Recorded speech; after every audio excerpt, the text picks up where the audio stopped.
सीधी से शुरू हुआ था सफर हमारा, हमें मंजिल तक जाना था। जो वादा किया था आप सब से हमने, वो वादा हमें निभाना था। चंद्रेय के शिव मंदिर और मां नर्मदा की लोक कथा से रूबरू होकर हम आ पहुंचे हैं भंवरसेन की पावन और ऐतिहासिक भूमि पर। इस भूमि पर पहुंचते ही एक बघेली कहावत हमारे कानों में पड़ी और हमारे पैर थम से गए।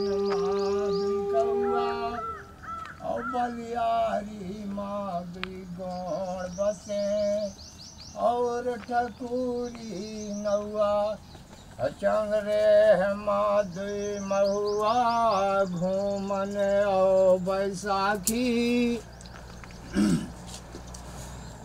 कहाँ के चिनी कहाँ के खाड़ रे साखी। वो चित्रकूट, ये प्रीतकूट, वो अमरकूट। अमरकंटक जो है अमरकूट है, ये भंवरसेन प्रीतकूट है और वो चित्रकूट धाम तीन है। हाँ, और सोन बनास और बाणगंगा ये है त्रिवेणी संगम भंवरसेन। इनते बनासा है। हाँ, बाणगंगा कैसे आई है? बाणगंगा बाघड़ से आई, वो दुरासिन माता की इधर है थोड़ा। साथियों, भंवरसेन को प्रीतिकूट भी कहा जाता है। प्रीतिकूट का अर्थ है प्रेम का स्थान। यहाँ यह कथा प्रचलित है कि शेर, मयूर और हिरण यहाँ एक साथ पानी पिया करते थे। दोस्तों, शायद यह कथा ही होगी, क्योंकि आज तो यह संभव है ही नहीं। खैर छोड़िए, तो हम चलते हैं शिकारगंज की ओर और कुछ देर आराम कर लेते हैं। यह शिकारगंज आज का सरकारी रेस्ट हाउस है। पहले यह रीवा राजा का विश्राम गृह हुआ करता था। राजा जब शिकार पर आते थे तो यहीं विश्राम किया करते थे। तो चलिए कुछ देर आराम हम भी कर लेते हैं और साथ ही नरेंद्र से भंवरसेन के बारे में कुछ और बातें भी करते हैं। भ्रमर शैल पहले इसको कहते थे। भ्रमर का मतलब भ्रमर ही होता है। वो जो मधुमक्खी, बड़ी वाली मधुमक्खी होती है उनको भ्रमर बोलते हैं। और शैल माने पहाड़, पत्थर, पर्वत। यानी कि जब इसको भ्रमर शैल कहा गया या भंवर बोलते हैं, भंवरसेन कहा गया, तो उसके दो किंवदंतियाँ थी। पहली किंवदंती तो ये थी कि भंवर जो मधुमक्खी के बड़ी वाली मधुमक्खियाँ हैं उनका एक पूरा पहाड़। अच्छा। मतलब पहाड़ तो पत्थर का है लेकिन इतने ज़्यादा छत्ते थे कि लगता था कि मधुमक्खियों का पहाड़ है। अच्छा। तो इसलिए वो भ्रमर शैल या भंवरसेन था। और दूसरी एक जब बात ये भी है यहाँ की, जो सोन नदी है, सोन नदी चोरवाल भंवर के लिए जानी जाती है।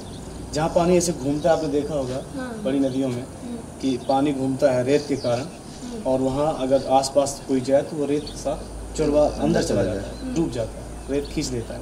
तो उसके लिए ये नदी फेमस थी इस जगह पर खासकर। चोरवाल का बघेली मतलब होता है चोर जैसा कुछ स्पष्ट होना, कि मतलब चोर है, दिखता तो है कि पूरा रेत है, लेकिन जैसे आप जाएंगे तो वो खींच लेगा आपको। तो इस तरह का, इसीलिए जगह का नाम भंवरसेन था। भंवर का मतलब ये होता है घूमना, घूमना।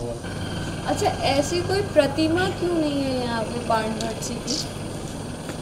मुझे लगता है कि तब शायद प्रतिमा लगाने का ऐसा कुछ रहा ना हो।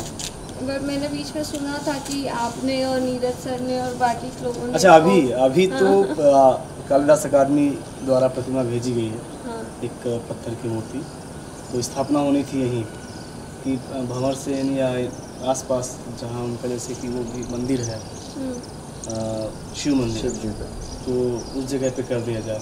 लेकिन वो उनका पुरातत्व वालों का है, तो उनका 300 मीटर के रेडिएशन में कुछ नया काम हो नहीं सकता, उनका रूल ही है, तो वहाँ स्थापना नहीं हो सकती। कुल मिला कि ये बाणभट्ट का एरिया है, बाणभट्ट की जन्मभूमि है, तपस्थली है।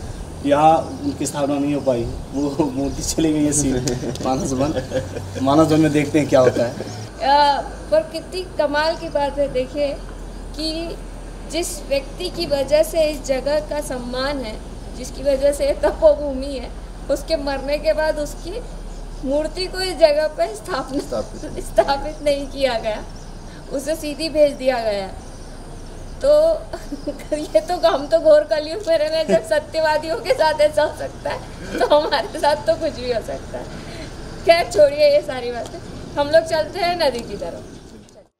भंवर सेन की यह ऐतिहासिक भूमि एक पवित्र स्थल भी है।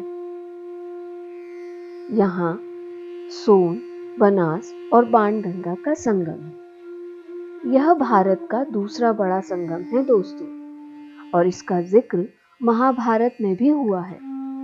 कहा जाता है कि जब अर्जुन को कोढ़ हुआ था, तब इसी संगम में स्नान कर उनका शरीर पुनः स्वच्छ हो गया था। इतना पवित्र और पावन स्थान है यह दोस्तों कि एक और संगम तो दूसरी ओर विश्व के पहले उपन्यास की रचना का स्थान।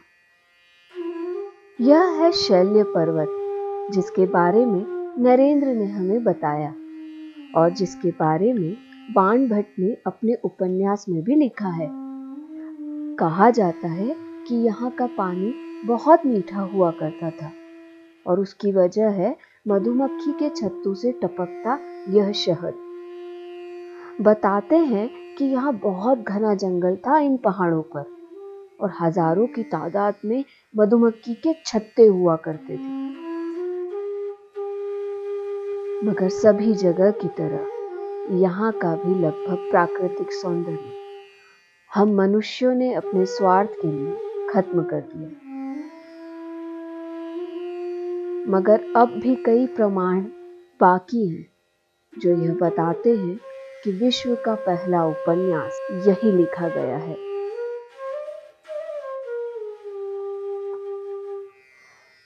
यहाँ ऊपर पहाड़ पर एक छोटा सा पौराणिक शिव मंदिर भी है। कहते हैं यह मंदिर 250 से 300 साल पुराना है दोस्तों। तो चलकर इस शिव मंदिर के भी दर्शन कर लेते हैं। लीजिए, हमसे पहले दर्शन के लिए रुद्रांश भी यही मौजूद है। बेहद मनमोहक दृश्य है यह। सच, प्रकृति के बीच रहने का आनंद ही कुछ और है साथियों।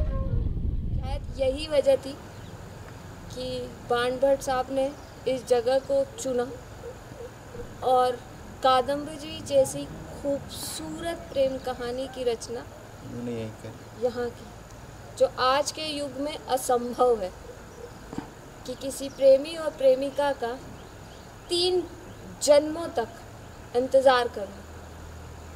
सच में इतनी ही खूबसूरत जगह पर ही इस तरह की रचना की जा सकती है। Thank you so much Naren को कि उसने इतनी खूबसूरत जगह के बारे में बताया हम दोनों को और लेकर आया और इतना कुछ जान पाए हम लोग इस बारे में, सच में, और ये चीजें आप तक पहुंचा पाए। हरे भरे शहर टपकाते पर्वत का प्रतिकार हुआ।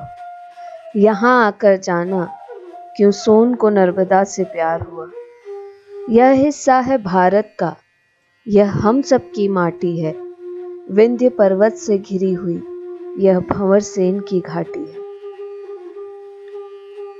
यहाँ से कुछ ही दूरी पर दुर्वासिन माँ का मंदिर है। इस गांव को बाणभट्ट की जन्मभूमि भी कहते हैं और माँ दुर्वासिन को उनकी कुलदेवी कहा जाता है। साथियों, भंवर सेन की हमारी यह यात्रा यहाँ खत्म हुई। बहुत अद्भुत सफर था ये हम परिंदों का। जाते जाते कुछ चंद पंक्तियां याद आती है नितिन की। मुसाफिरी किरदार ने हम पर ऐसा असर छोड़ा है, अब तो याद ही नहीं कब घर छोड़ा है। हम तो परिंदे हैं जो पंख फैलाकर उड़ जाते हैं, एक सफर की याद समेटे दूसरे सफर को मोड़ जाते हैं। इन्हीं पंक्तियों के साथ हम आपसे विदा लेते हैं दोस्तों। अगले एपिसोड तक के लिए शुभ रात्रि, नमस्कार।